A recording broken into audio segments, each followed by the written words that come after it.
FRP मधील केलेल्या वाढीच्या तुलनेत खुल्या बाजारात विक्री करावयाच्या साखरेच्या दरात वाढ झालेली नाही।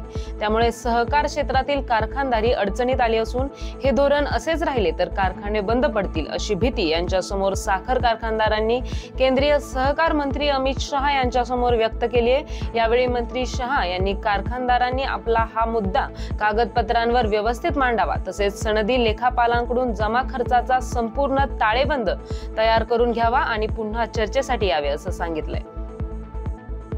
आळंदी म्हातोबा येथील ग्रामस्थांनी एकत्रित येऊन गाव पातळीवर मदत स्वरूपात लोकवर्गणी जमा करून सुमारे 1.5 एकराचे शेततळे उभे केले आहे। या शेततळ्याची पाणी साठवण्याची क्षमता 2 कोटी लिटर असून पाईपलाईनसह अंदाजे 30 ते 35 लाखांपर्यंत खर्च जाण्याची शक्यता आहे।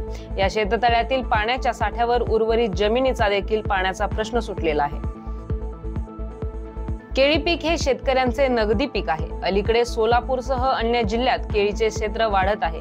केळीचे क्षेत्र आणखी वाढण्यासाठी भाऊसाहेब फुंडकर फळबाग योजनेत केळीचा समावेश करण्याबाबत आपण प्रयत्न करू असे आश्वासन खासदार धैर्यशील मोहिते पाटील यांनी दिले।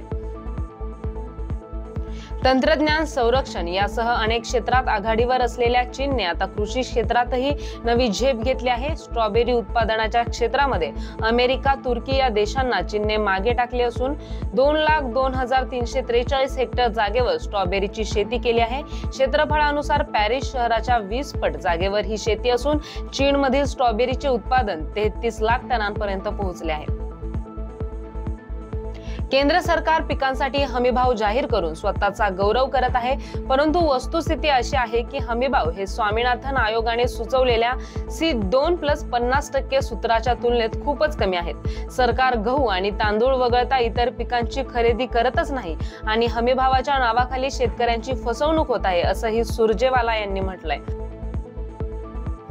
आपल्या देशातील बहुतांश लोकसंख्या थेट अप्रत्यक्षरित्या शेतीवर अवलंबून आहे, परंतु सतत बदलणाऱ्या हवामानाच्या पार्श्वभूमीवर उत्पादन खर्चातील वाढ आणि बाजारपेठेतील अनिश्चिततेमुळे शेतकऱ्यांना मोठ्या अडचणींचा सामना करावा लागत आहे।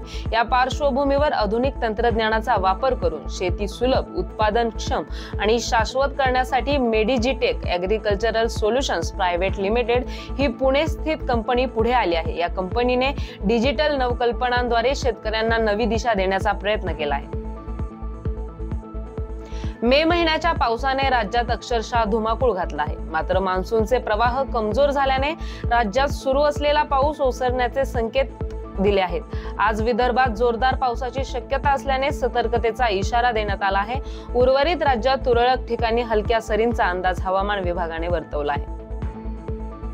खरीप हंगामामध्ये मूग आणि उडीद ही महत्त्वाची कडधान्य पिके आहेत। त्यांची मुख्य किंवा आंतरपीक म्हणूनही लागवड करण्यात येते। ही दोन्ही पिके कमी कालावधीची आहेत। बाजारातील मागणी आणि दरही चांगला असल्याने कमी काळात बऱ्यापैकी आर्थिक फायदा देणारी पिके म्हणून त्यांच्याकडे पाहिले जात आहे।